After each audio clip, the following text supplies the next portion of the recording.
The eerie white skulls screamed as they rushed forward, spitting out streams of green flames toward Han Li. In response, golden sword threads suddenly flashed through the air, intercepting the flames with dazzling speed. The threads tore the skulls apart effortlessly. But to Han Li's surprise, the skulls instantly reformed in a flicker of green light, continuing their advance as if untouched. A moment of realization struck him. These weren't ordinary constructs. They were refined yin ghosts, spiritual entities without physical form. His sword threads, no matter how sharp, couldn't slice something intangible. Yet Han Li remained calm. If physical attacks were useless, then spiritual lightning would do the job. He waved his hand, summoning a vast golden net of lightning that spread across the sky to intercept the oncoming ghosts. The moment the net appeared, the ghost skulls hesitated. Their eerie faces twisted in fear as they stopped midair, trembling before the divine devilbane lightning. But then the horned ghost skull shrieked, breaking their hesitation. The other skulls immediately followed its command, opening their jaws to release a torrent of green fire at the golden net. Thunder roared as the lightning surged. The divine devilbane lightning devoured the ghost flames, but the barrage was relentless. The ghostly fire held back the golden net, stopping its advance. Han Li frowned. Ordinary ghost fire would have been vaporized instantly, but these flames were different. Their strength was enough to restrain his divine devilbane lightning, even if only temporarily. The power of the ghost-sifting banner was truly worthy of its reputation as a sect-protecting treasure. Seeing his ghost skulls holding their ground, the black-robed youth let out a sigh of relief. Though he tried to appear confident, his heart had been filled with dread. The banner had been damaged long ago, and without proper repairs. He wasn't sure if it could withstand the lightning's purifying might. But now, seeing the skulls resist, his confidence returned. With a sinister grin, he poured more spell seals into the banner. The hole in its surface widened from 1 meter to 3, releasing an even greater swarm of ghost skulls. The battlefield filled with deafening wails as the green mist thickened around them. While the first group of skulls continued to block the golden lightning net, the new wave shot past the sword formation and charged directly toward Han Li. Han Li's expression remained calm. He slapped his storage pouch, summoning a streak of black light that spiraled through the air before landing beside him. The light faded, revealing a small jet-black ape, the weeping soul beast. The little creature looked drowsy at first, rubbing its eyes as if just waking from a nap. But when it sniffed the air and caught the scent of yin energy, its eyes snapped open, glowing with excitement. The ghost skulls that had been rushing forward froze the instant they saw the ape. They began to tremble violently, circling in panic as if terrified. Their ghastly wails abruptly ceased, replaced by eerie silence. The black-robed youth's expression changed. His heartbeat quickened as he realized that not only was his banner under threat, but the sword formation was now closing in. In a panic, he resorted to desperate measures. He spat out a stream of gray light onto his palm and spun it around his hand, severing several of his own fingers.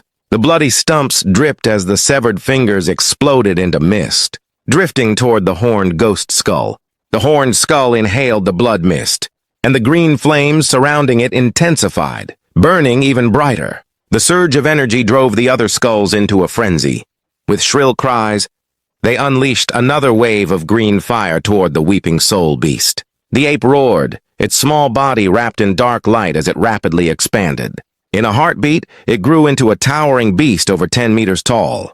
It pounded its chest and snorted, releasing a cloud of yellow mist from its nostrils. The mist swept across the ghost flames, extinguishing them effortlessly, and surged toward the approaching skulls. As the mist rolled forward, the ghost skulls were sucked in one after another, vanishing without a sound. The remaining skulls panicked and tried to flee, but the yellow mist expanded, enveloping them all. Even the horned ghost skull's furious roar couldn't stop their retreat. Desperate, the horned skull condensed its energy, forming a body beneath its head, a terrifying ghostly figure over 2 meters tall, with long, wild hair and twisted horns. It spread its hands and launched a barrage of black fireballs into the yellow mist. Each explosion vanished silently upon contact. The black flames didn't even leave a ripple behind. Realizing the futility, the ghost turned to flee, but it was already too late. The yellow mist surged forward and swallowed it whole. Within seconds, the battlefield fell silent again.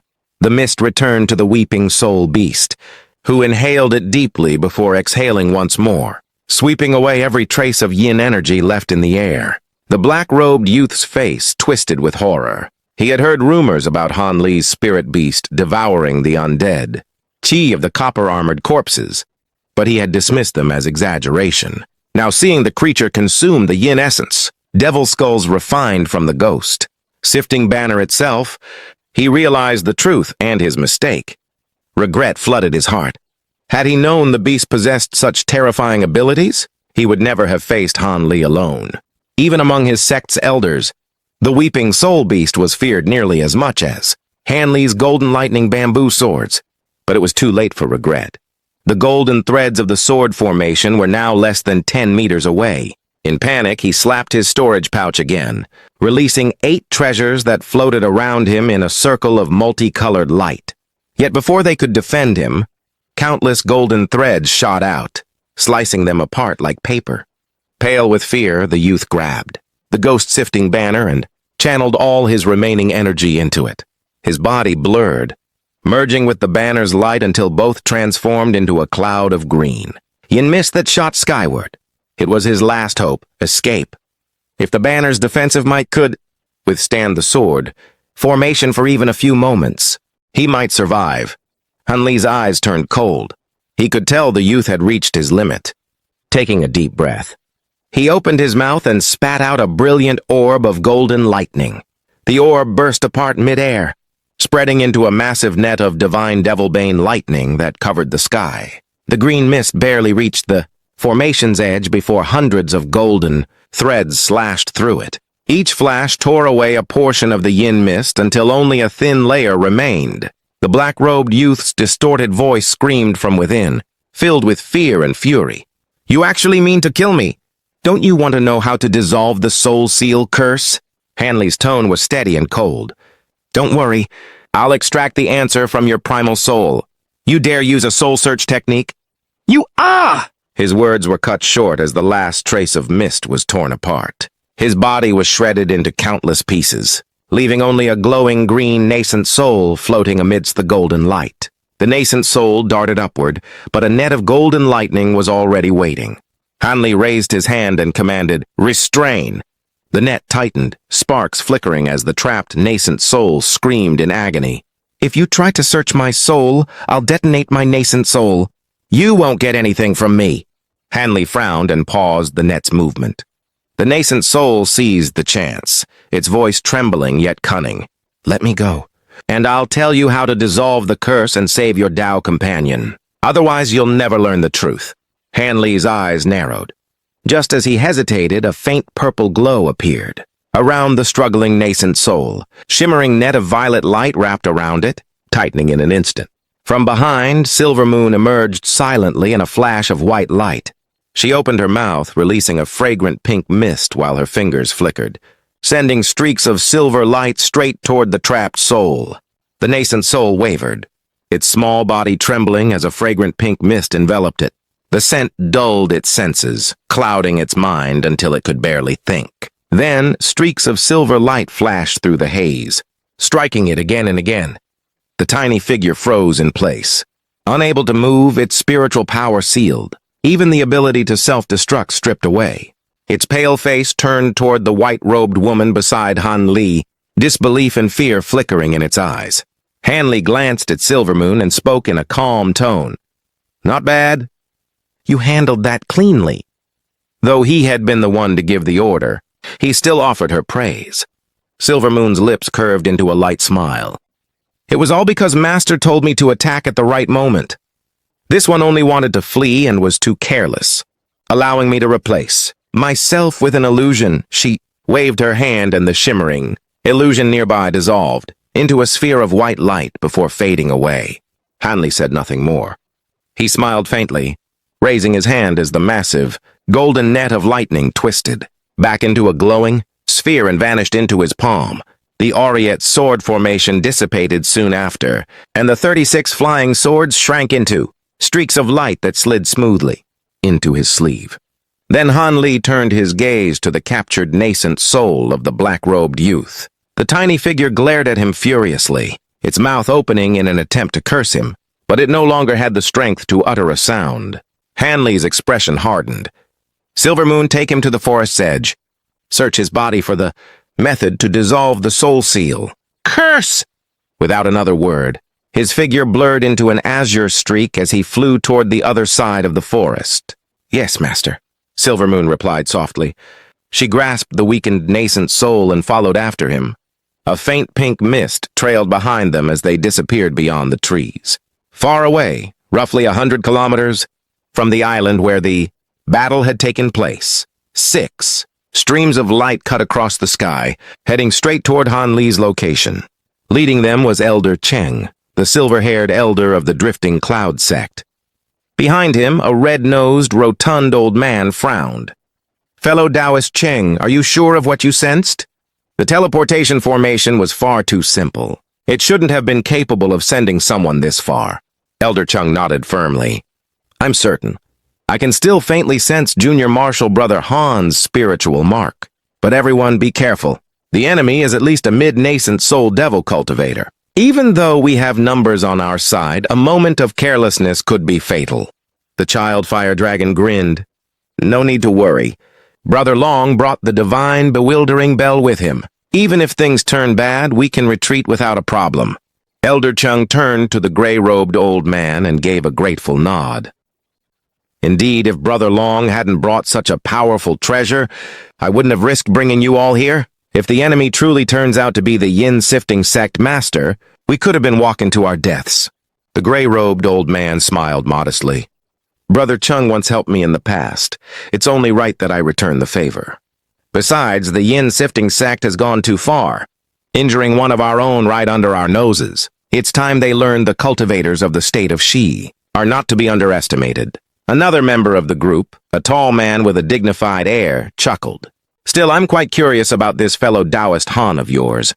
I've heard he played a decisive role in the war against the Mulan, even turning the tide. I'd like to meet him in person. The red-nosed old man laughed. Same here. His reputation is spreading everywhere. I wouldn't mind befriending such a capable man. Elder Cheng smiled faintly. That can be arranged once we're certain of his safety. But to be honest, I'm worried. The devil cultivator was cunning, isolating Han Li from us using that teleportation array. I fear something may have happened while he fought alone. One of the cultivators, a man surnamed Ji, waved his hand. Relax. If that devil cultivator went to such lengths to divide you, it means his strength wasn't overwhelming. With fellow Taoist Han's power, the difference shouldn't be too great. I hope you're right, Elder Cheng murmured. His face remained tense.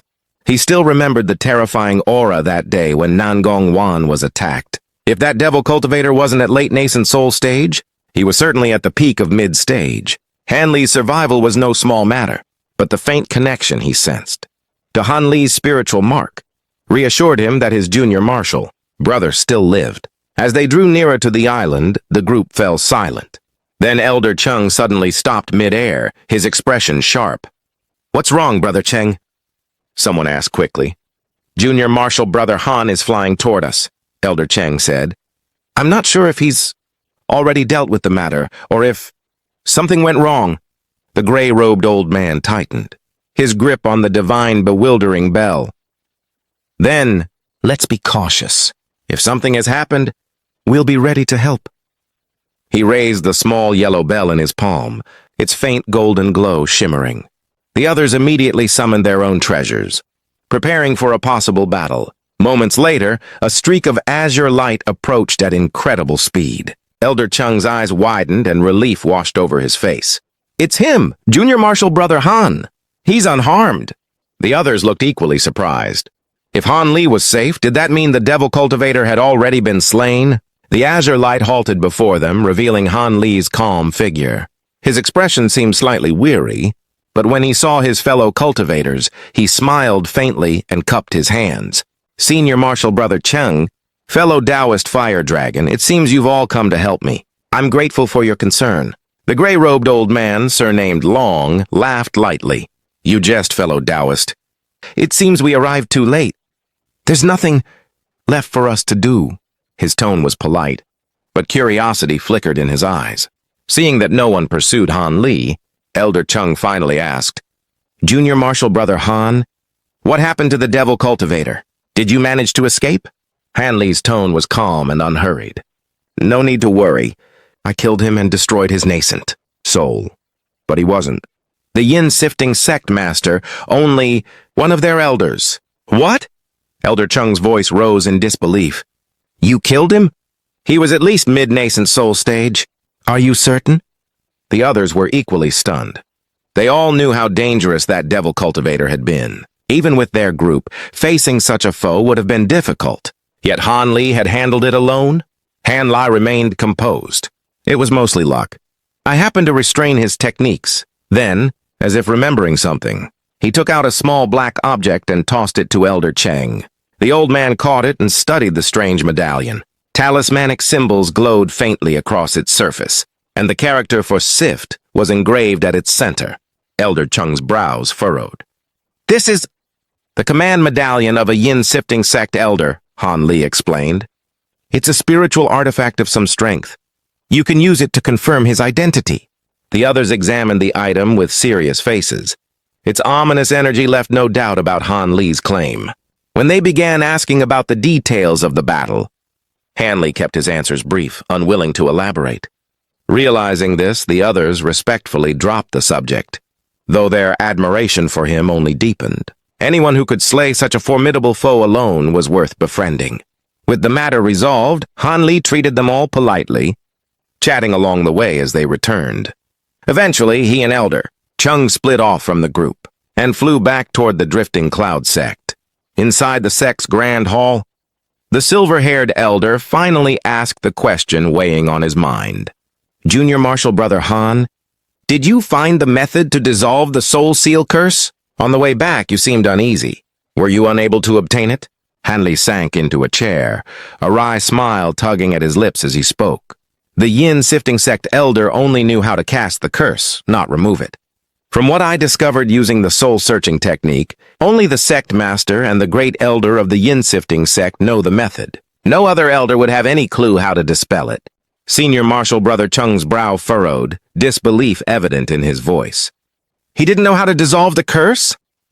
Han Li's expression darkened. That's correct. The removal of the soul seal curse involves a technique of extreme power, one taught only to the sect master and the great elder. Chung's face turned grave. Without the method to dissolve it, little sister Nangong will... Han Li's gaze flickered, his voice softening as he continued. Though there is no direct way to break the curse, the world isn't without options. From what I uncovered by searching the yin-sifting sect elder's soul, there exists a method to forcibly weaken the curse using certain rare items. The old man's interest was piqued. Which items can dissolve the curse? Please tell me. Han Li exhaled slowly. These items are extraordinarily rare. I fear finding them will not be easy. He then whispered the names of the items, causing Senior Marshal Brother Chung to stiffen in alarm. Chung murmured, not just the heavenly south. I fear the whole world may lack these items. Han Li's mouth twitched, a calm tone in his voice. That may not be entirely true. I happen to know the location of one of them. Though obtaining it will be challenging, I must prepare meticulously just to stand a chance. The elder was stunned. Yet seeing Han Li's reluctance to elaborate, he stayed silent. Instead, he spoke sincerely. Is this something the sect can assist with? Do not hold back. After a brief pause, Han Li shook his head. No, this isn't a matter that numbers or manpower can resolve. The old man twirled his beard thoughtfully. Since you already understand the situation, I won't press further. But should you need anything, the sect's resources are at your disposal. Han Li offered a small smile. Thank you for your kindness. I will go see Wanner now. Senior Marshal Brother Chung bowed and left, leaving Han Li alone in the hall. After a moment of contemplation, Chung sighed and flew toward his cave residence. Han Li arrived at the hidden room untouched, with the thick block of ice encasing Nangong Wan still intact. He stared at her frozen form, a complex expression crossing his face. Wanner, your courage is remarkable, he murmured softly. To seize the chance at life, you refine the most dangerous technique of your incarnation arts, the youthful celestial. Moon, could it be that you didn't realize it would cause rebirth? If I dispelled your soul seal curse prematurely, it could trigger something from your technique. How could I not be concerned? He reached out, his hand brushing the dense ice as he caressed her face gently. You couldn't have known the cultivator who cursed you didn't know how to remove it. But there's little need to worry. From the soul search, I found another method to weaken the curse using certain items. Fortunately, Devilfall Valley contains one of them. The inner core of an ancient flame beast is usually impossible to acquire. Hanley continued, but an ancient flame toad currently resides in Devilfall Valley. In a few years, I will enter the valley and attempt it. Though this method can only dissolve the curse halfway, it will greatly weaken it and buy me time to travel to the state of Jinn. When that time comes, I will return with a way to completely remove this curse, no matter the cost. As he spoke the final words, his voice hardened with determination. After a long moment, he left the hidden room and returned to his cave residence. In the main hall, Han Li sat deep in thought, his head lowered. Silvermoon stood obediently by his side, her eyes playful yet observant, constantly glancing at him. Without looking up, Han Li asked indifferently, "What are you staring at?" "Something's wrong with my face." Silvermoon chuckled lightly. "Master must be joking. I only wish to know what you plan to do. The time to enter Devilfall Valley isn't immediate. Both Violet Spirit and Marquis Nanlong have invited you to go. Who will you take into the valley?" Her expression sobered. Devilfall Valley is the most dangerous region in the Heavenly South. Even your power may not guarantee safety. Are there no other ways to save Miss Nangongwan? Entering that place is far too risky. Hanley shook his head calmly. Other items? You mean the eggshell of the myriad dark gold, bird or the fruit of the enlightened flower?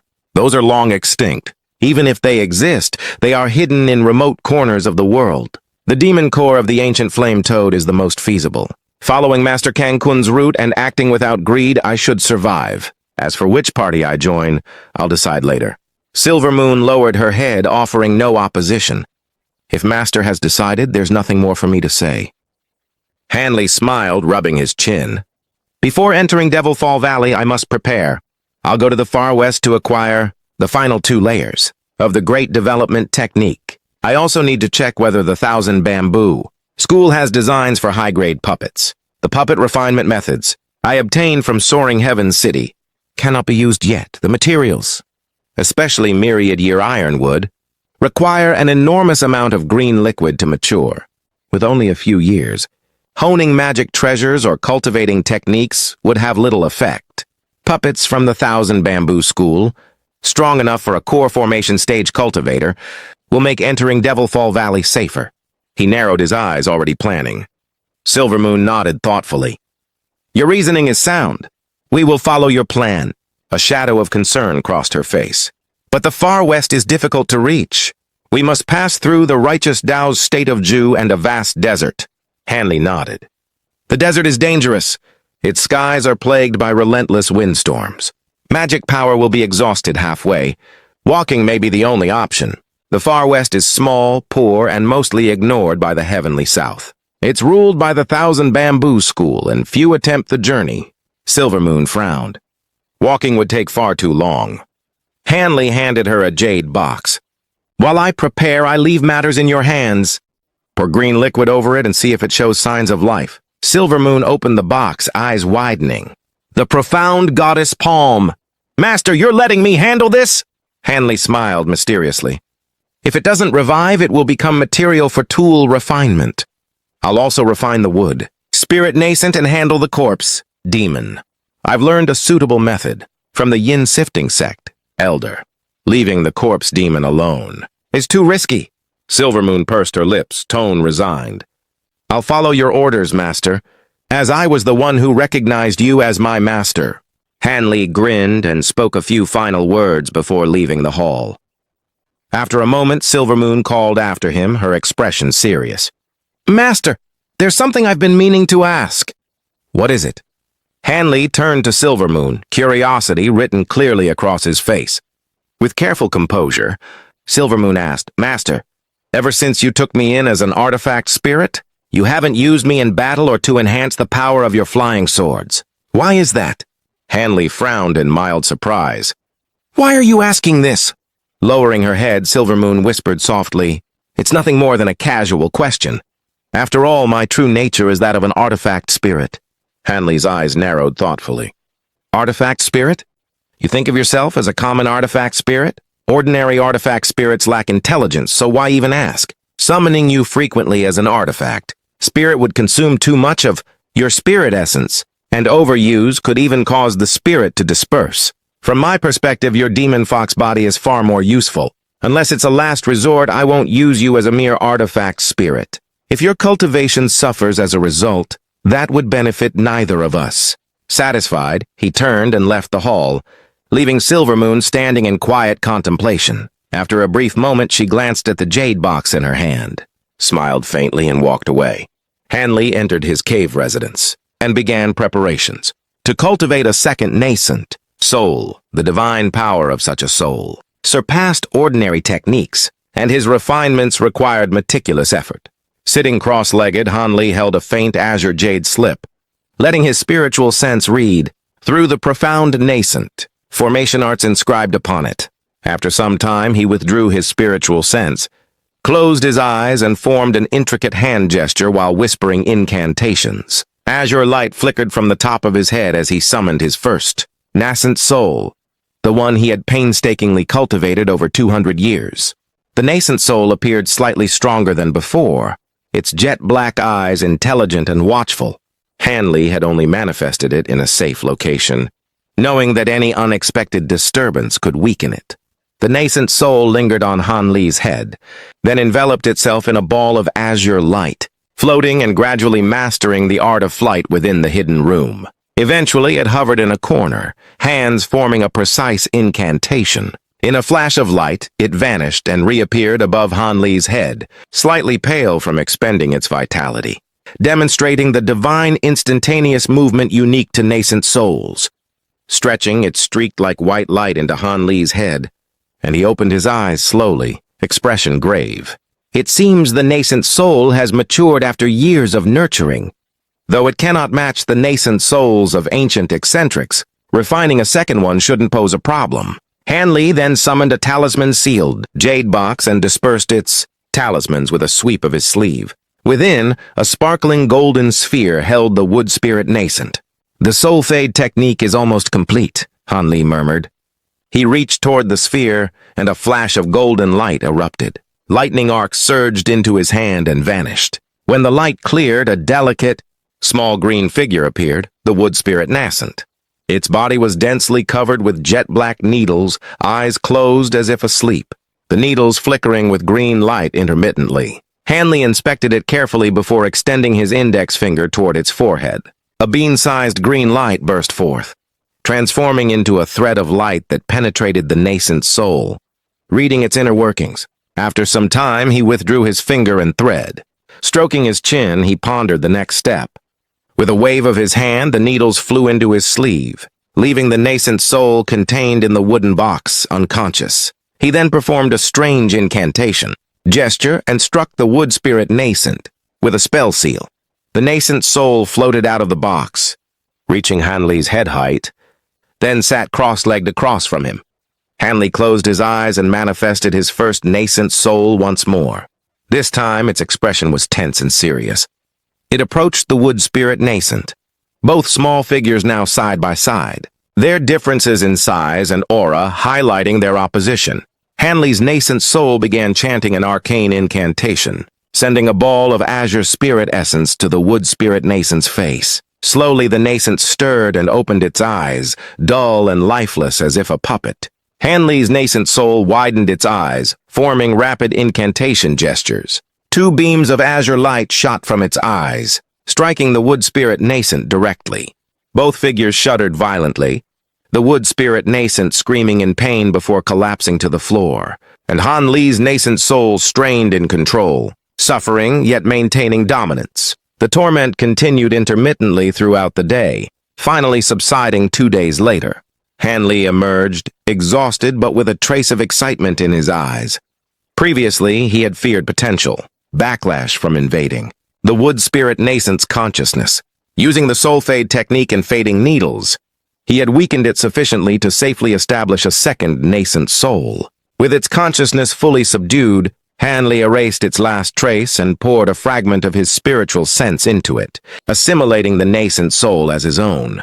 Though assimilation carried risk, Han Li's mastery over his spiritual sense ensured minimal danger. Even if mishaps occurred, sacrificing the fragment would cause little harm.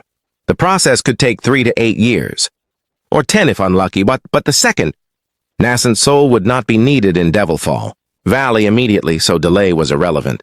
After resting a day, Han Li procured materials for tool refinement from the market city. He spent half a month in the refinement, room crafting a dozen silver stakes of various sizes. Then he traveled to the mountain near the swamp where the snow-cloud foxes dwelled. At the stone room in the mountain's center, he examined the cadaver demon lying on the platform. Though expected, relief washed over him. He retrieved a jade box sealed with a golden talisman, removing the silver stakes one by one as he watched the inert cadaver demon. The cadaver demon looked no different than the last time Han Li had seen it. Its green fur remained matted, and its body was still bound tightly in silver chains, with only a single arm intact. Han Li carefully examined the entire stone room. Everything was exactly as he had left it, which eased his mind. With a slight motion, he tossed a jade box onto the floor, slapped the spirit beast pouch at his waist, and summoned a streak of black light. The weeping soul beast appeared in its miniature foot-tall form. The moment it saw the cadaver demon lying on the stone platform, it let out a howl. Black light radiated from its body as it expanded. Though the narrow room limited its growth to about 3 meters, it glared at the cadaver demon with unrestrained excitement. Han Li frowned slightly but sank into thought. Soon the weeping soul beast calmed, crouching obediently on the ground. Yi! Han Li's gaze fell on the creature's back and his eyebrows lifted. The blood ghost image had grown far clearer, almost emerging from its body as if alive. Its last 2 feasts had nearly triggered another strange transformation. Though Han Li was curious, this was not the moment to focus on the weeping soul beast. Its release was a precaution, a safeguard against any surprises from the cadaver demon. Han Li summoned an antique jade stick with a flash of yellow light. He examined it briefly. It was a hair ornament he had acquired from the black-robed youth's corpse, containing over 10 methods for refining corpses. These were techniques the Yin sifting sect had secretly developed through battles with other sects. The Yin sifting sect elder, in particular, had exceptional knowledge of corpse refinement. He had documented methods of his own, some modified to amplify the power of refined corpses, though he had never shared them. One method detailed the creation of a sovereign, devil corpse, a top-grade corpse, crafted from a ferocious, intelligent body, refined with secret techniques after erasing its consciousness. The resulting power would far surpass other intelligent corpses. Han Li realized immediately that the cadaver demon was the perfect candidate for this method. This was an opportunity he could not afford to miss. But before refinement, he needed to erase its consciousness, just as he had done with the wood spirit nascent. He retrieved the jade box containing the cadaver demon's primal soul. The silver stakes floated into the air as Han Li rolled his hands, summoning arcs of golden lightning. Thunder rumbled with the display of brilliant energy. Expressionless, he sent over 10 fine arcs of lightning into the stakes, causing them to tremble with intertwined golden and silver light. Go! With a single word, he struck the stakes with a spell seal. They shot out as streaks of silver, encircling the cadaver demon, targeting its vital points and limbs in preparation for the strike. Han Li turned to the jade box, still sealed with a golden talisman. Azure light erupted from his mouth, enveloping it. The talisman trembled before floating off the box's surface. Whoosh! The box flew 10 meters forward. Han Li's pupils constricted as green fog roiled from it, carrying wild laughter. I am finally freed! Who dares release me? A nascent soul cultivator? The mist condensed into a woman's face, Silver Moon's human form, but with fearsome green light radiating from her eyes. She froze upon seeing Han Li. Han Li's expression remained calm. The appearance was expected. Silver Moon's demon fox body had been shaped by the cadaver demon, so this primal soul form was natural. The green ghost face hesitated, then laughed coldly. A gust of yin wind blasted outward, and the ghost grew to 3 meters, charging at Han Li. Its goal was to enter his body. Han Li's eyes flickered coldly. The cadaver demon might have been powerful in life, but its primal soul trapped for years posed no threat. Without orders, the weeping soul beast snorted, releasing a mist of yellow light. Half the ghost face was caught, unable to move. "What's this?" The ghost shrieked, struggling. But the weeping soul beast specialized in restraining souls. Slowly, the ghost face was absorbed into the yellow mist. Frustrated, the green mist violently split the trapped portion, forming a smaller ghost face, which shot toward the cadaver demon on the platform. Its plan was to return to its body and strike Han Li. Han Li smirked. Calmly, he gestured toward the 10 or so stakes, orbiting the cadaver demon. The moment the ghost entered, the stakes struck. Wind gusted violently. The cadaver demon's vitals and limbs were pierced, though its body was hard. The golden lightning coiling through the silver stakes formed a tight net around it. A fishy stench rose from the cadaver demon as the ghost soul attempted to enter. The stakes knocked it back, and green mist formed around the body, faintly revealing a large and small ghost face. Both struggled to enter the body, but golden lightning arcs repelled them, eliciting pained screams. As expected, there was a fragment of consciousness hidden in the body. Preparations were not wasted, Han Li said with delight. He commanded the weeping soul beast again. 2 golden mists shot out, brighter than before, engulfing the ghost faces. They screamed coldly as they were absorbed into the beast's mouth. The beast swallowed repeatedly, clearly satisfied. Han Li's eyes shifted back to the silver stakes. He approached the cadaver demon on the platform, observing the silver chains. After a moment, he flicked his finger, sending a golden sword streak to slice the chains. They held firm, ringing loudly. Han Li had anticipated this. From his mouth, a small golden sword shot out. With a hand seal, it glowed brilliantly and pierced the chain, leaving a tiny hole.